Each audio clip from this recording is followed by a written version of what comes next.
আসসালামু আলাইকুম এসএসসি শিক্ষার্থীরা। আলহামদুলিল্লাহ তোমাদের কিন্তু ইতিমধ্যে রেজাল্ট দিয়ে ফেলেছে। তোমরা সবাই রেজাল্ট পেয়েছো।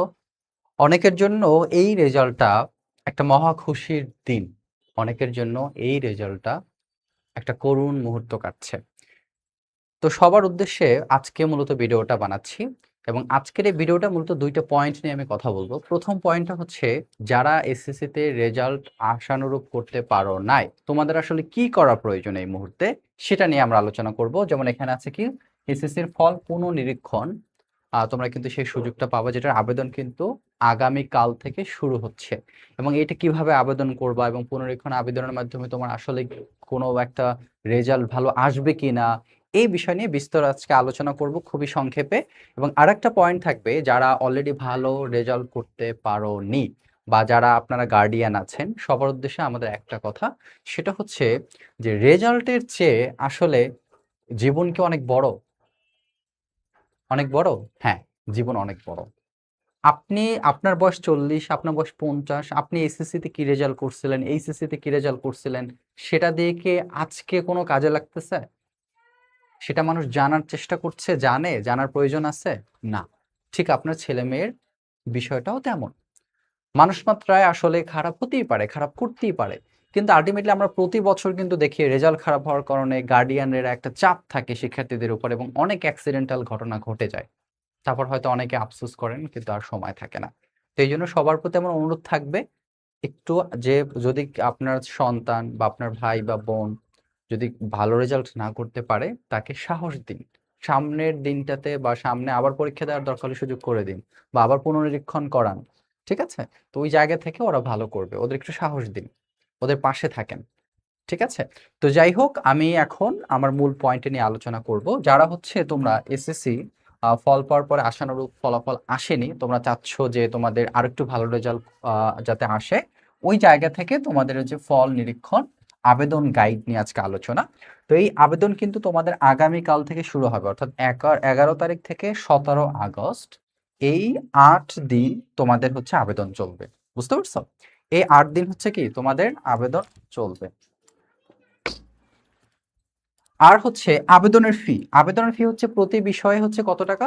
150 টাকা প্রতি বিষয়ের জন্য। তুমি যদি 2 বিষয় করো তাহলে হয়তো একটু ফি বাড়বে, এটাও আমি আলোচনা করব। এবং যেখান থেকে মূলত আবেদনটা করতে হয় সেটার কিন্তু এই যে ওয়েবসাইটের লিঙ্কটা এখানে লেখা রয়েছে এবং আমার ভিডিও ডেসক্রিপশনও কিন্তু দেওয়া রয়েছে। বুঝতে পারছো? ওকে, যাই হোক, আমরা হচ্ছে মেইন বিষয়টাতে যাব এখন, মেইন পার্টটাতে। মেইন পার্টটা কি? পুনর্নিরীক্ষণে কি এবং আবেদন কিভাবে করবেন সে বিষয়টা নিয়ে। প্রথম হচ্ছে যে একটি অনলাইন প্রক্রিয়া যেখানে কেন্দ্র করে আপনার উত্তরপত্র পুনরায় মার্কিং করা হয়, নতুন করে মার্ক যোগ হয় এবং চূড়ান্ত ফল হালনাগাদ করা হয়। এখানে একটা গুরুত্বপূর্ণ পয়েন্ট হচ্ছে এবার কিন্তু শুধু আপনার পুনর্নিরীক্ষণই না, আপনি কিন্তু সরাসরি নিজে চাইলে বোর্ড চ্যালেঞ্জ করে খাতাও দেখার সুযোগ আছে। এবার অলরেডি শিক্ষামন্ত্রী সেই ঘোষণাটা কিন্তু দিয়ে ফেলেছে। তারপর আছে কারা আবেদন করবে? যাদের ফল আশানুরূপ হয় না, অর্থাৎ যাদের ফল বা ফলাফল প্রত্যাশার চেয়ে অনেকটা কম এসেছে তারা আবেদন করতে পারবে। এবং ফল কি কমতে পারে?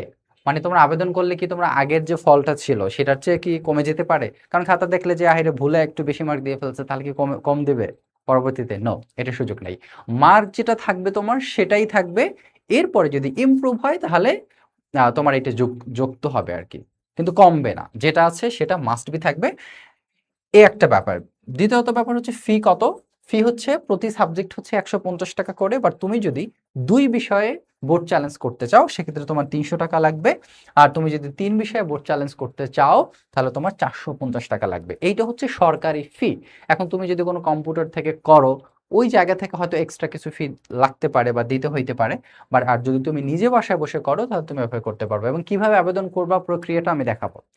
তারপর দেখো ফল কি কমতে পারে এটা দেখলাম, মনে রাখুন। অর্থাৎ বাস্তবসম্মত হওয়ার, অর্থাৎ শুধু সেই বিষয়গুলো বেছে নেওয়া উচিত যা বাস্তবে মার্ক উঠতে পারে। মানে আপনার কনফিডেন্ট রাখতে হবে যে আমি কোন কোন সাবজেক্টটাতে আসলে আবেদন করা উচিত, কোন কোন সাবজেক্টে আবেদন করলে মার্কটা ভালো আসতে পারে।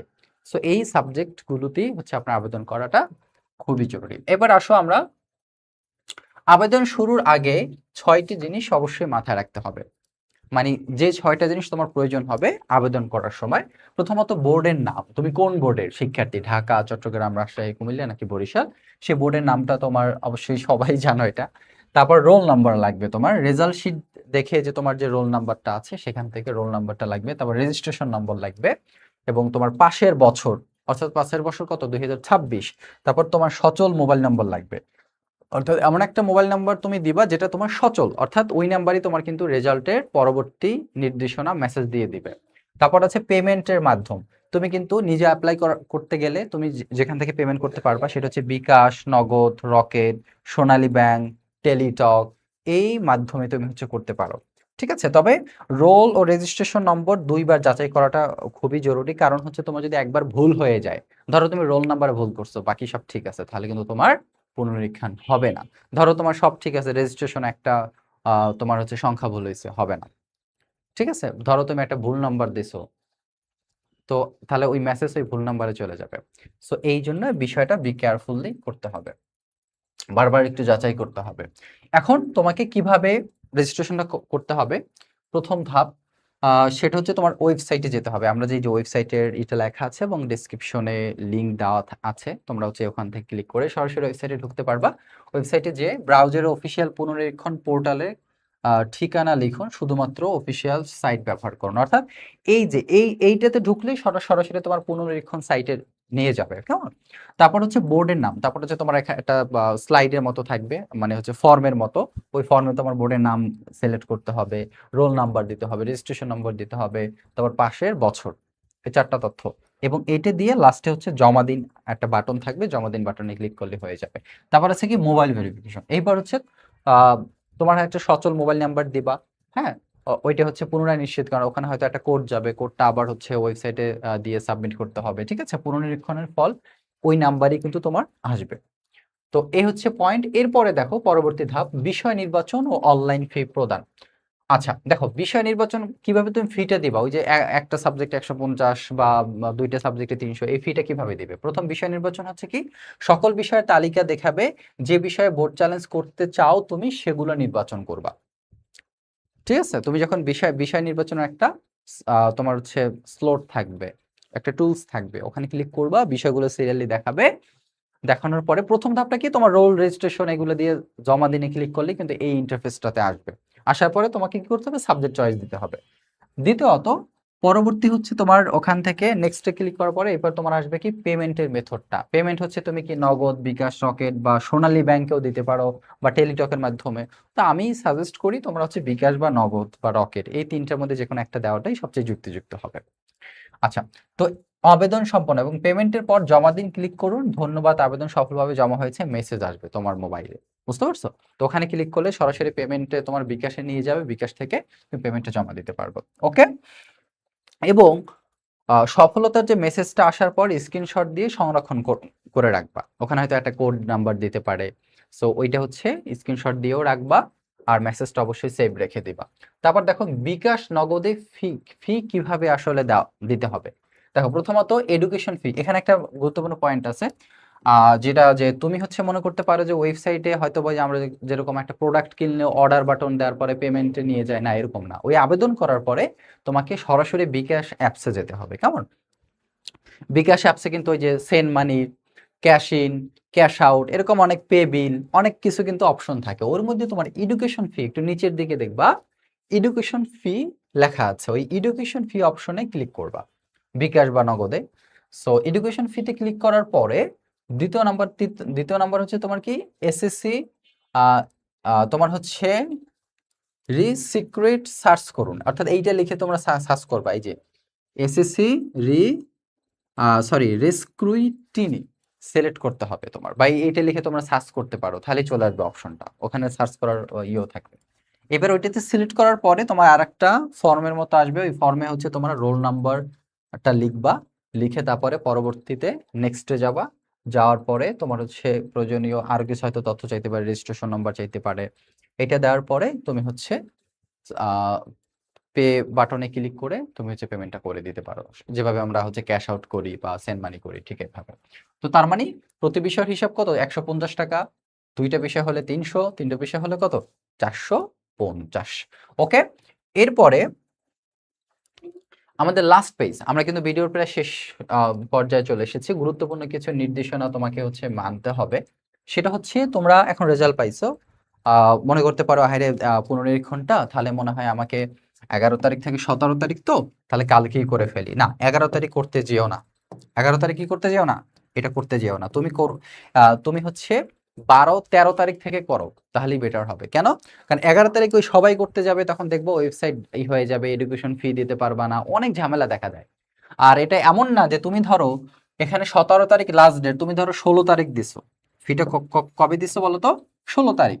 এখন 16 তারিখ দিছো, এখন তুমি মনে করছো হ্যাঁ আমি মনে হয় পরে দিছি, তার মানে আমার খাতাটা মনে হয় পরেই দেখা হবে, আমার খাতাটা মনে হয়তো দেখা নাও হইতে পারে। এরকম কিছুই না। এরকম কি কিছুই না। তুমি যে সময় দাও, ওই 11 তারিখ দিলেও যে সময় তোমার খাতাটা দেখা হবে, 17 তারিখ জমা দিলেও সেই সময়। তবে আমি সাজেস্ট করবো 11 তারিখ ফিটা জমা না দেওয়াটাই উত্তম। তোমরা হচ্ছে 12 তারিখ থেকে শুরু করো, 12 তারিখ থেকে 15 তারিখ এর মধ্যে হচ্ছে পেমেন্টটা জমা দাও। সবচেয়ে বেটার হয় 13-14 তারিখ দিলে। ওকে, আচ্ছা এইবার আসে দেখো তথ্য যাচাই, রোল নম্বর, রেজিস্ট্রেশন নম্বর সঠিক কিনা, এটা হচ্ছে তোমার 2বার নিশ্চিত করো, অর্থাৎ 2-3বার দেখবা। তারপর ফল কোথায় আসবে, আসলে ফলাফলটা তুমি কোথায় পাবো? ফলাফলটা পাবো হচ্ছে তোমার SMS এর মাধ্যমে, তোমার হচ্ছে মোবাইলে দিয়ে দেওয়া হবে, বুঝতে পারছো? তারপরে তুমি হচ্ছে যদি তোমার ফলাফলটা আপডেট হয়, তুমি হচ্ছে ওই যে SSC রেজাল্ট দেখার যে ওয়েবসাইট আছে সেখান থেকেও তুমি দেখে বুঝতে পারবা। তারপর ফি অপরিবর্তনীয়, ধরো তুমি ভুলবশত আহ তথ্য দিয়ে ফেলেছো, তোমার হচ্ছে রোল নাম্বারটা ভুল হয়েছে, তুমি আবেদন করে টাকাও দিয়ে দিছো, তাহলে তোমার ওইটা কি ফি আর পাবা না। তবে হ্যাঁ আবার আবেদন করতে পারবা তোমার অ্যাকচুয়াল তথ্য দিয়ে। সতর্কতা, শুধুমাত্র অফিসিয়াল সাইট, এটা খুবই গুরুত্বপূর্ণ। অনেক সময় দেখা গেছে ওই কিছু সাইট থাকে, ভুয়া সাইট, ওইগুলোতে ঢুকে দেখা গেছে পেমেন্ট টেমেন্ট নিয়ে নেয়, কিন্তু আসলে ওটা কোনো সরকারি সাইট না। অবশ্যই এই সাইটটাতে তোমাদেরকে যেতে হবে। এই সাইটটা হচ্ছে লিঙ্কটা আমি ডেসক্রিপশনে কমেন্টে দিয়ে দেবো। এই হচ্ছে ব্যাপার। এবং আরেকটা ব্যাপার হচ্ছে যে তোমাদের এই পুনর্নিরীক্ষণের ফলাফল সম্পর্কে আমি তোমাদের তথ্যগুলো দিলাম, তোমাদের এই বিষয়ে যদি কারো কোনো প্রশ্ন থাকে অবশ্যই কমেন্টে জানাবো, আমরা চেষ্টা করব সঠিক উত্তরটি দেওয়ার। আর আমি আবারও বলছি, যারা আশানুরূপ রেজাল্ট করতে পারোনি প্লিজ ভেঙে পড়বা না। SSC রেজাল্ট এটা আসলে জীবন, এটা জীবন অনেক একটা মূল্যবান জিনিস, বাট এটা জীবনের চেয়ে বড় কিছু না। তোমার সামনে অনেক কিছু পড়ে আছে, আবার তুমি চেষ্টা করো। কত মানুষ আছে ভাই 2-3 বার SSC SSC তে ফেল করেও হচ্ছে অনেক বড় বড় জায়গায় আছেন, বিশ্ববিদ্যালয় শিক্ষক থেকে শুরু করে। সো তুমি ফেল করছো, তার মানে তোমার একটা অনেক স্টুডেন্ট আছে যে তোমার গোল্ডেন এ প্লাস পেয়েও কিচ্ছু করতে পারবে না। অনেক স্টুডেন্ট আছে যে এই বছর যারা ফেল করছে, হয়তো সামনে আবার পরীক্ষা দিবে বা ইমপ্রুভ দিবে বা কোনো রকম অল্প রেজাল্ট, সেও একটা সময় দেখবা ওই গোল্ডেন এ প্লাস পাওয়া ছেলে বা মেয়েটার চেয়ে অনেক ভালো জায়গায় যেতে পারে। ঠিক আছে? সো রেজাল্ট সবকিছু না, হয়তো রেজাল্ট একটা কি সুযোগ সুবিধা। কিরকম? ধরো BCS ক্যাডার পরীক্ষা দিতে হবে। কি ক্যাডার? তুমি হচ্ছে লাইফ উন্নতি করতে চাও, লাইফে কি করতে চাও? উন্নতি করতে চাও। উন্নতি করার জন্য কি প্রয়োজন? তোমাকে ভালো জায়গায় যেতে হবে, বুঝতে পারছো? এখন কথা হইছে তোমার অনেক টাকা আছে, তোমার একটা বন্ধুর টাকা নেই। তো তুমি এইচএসসি পরীক্ষা শেষ করলা, কোচিং এ ভর্তি হলা অনেক টাকা দিয়া, তারপর থাকলা, তোমার বন্ধুর কিছুই টাকা নেই। তার মানে কি তোমার একটা এক্সট্রা সুবিধা কি, তুমি হচ্ছে এই থেকে ভালো একটা জায়গায় ভর্তি হয়ে পড়তে পারতেছো। আরেকটা বন্ধুর কি, হয়তো ওই টাকা পয়সা নাই বিদেশে ভালো একটা জায়গায় পড়তে পারতেছে না, সে বাসায় বসে কোনো রকম অনলাইনে পড়তেছে। দিন শেষে কি দেখা যায়? হ্যাঁ, ওই সবাই যে এরকম হয় তা না। দিন শেষে দেখা যাচ্ছে হয় যে এরকম, যে ওই অনেক টাকা পয়সা দিয়ে করার পরও কোথাও চান্স পায় না। ওই গ্রাম থেকে ছেলেটা পড়াশোনা করেও দেখবা ও অনেক ভালো জায়গায় চান্স পেয়ে যায়। এটা প্রতি বছর হয়ে যাচ্ছে এবং হচ্ছে। গোল্ডেন এ প্লাস পাওয়া শিক্ষার্থী অনেক আছে, বিশ্ববিদ্যালয়তে চান্স পায় না। 4 পয়েন্ট পাওয়া কোনো রকম, বিশ্ববিদ্যালয়তে ভালো ভালো সাবজেক্ট নিয়ে পড়তেছে। সো এটা কিছুই না, যেটা হয়েছে এটা নিয়ে কোনো মাথায় করবা না, সামনে কিভাবে ভালো করা যায় আর পুনরীক্ষণটা করে ফেলো সবাই।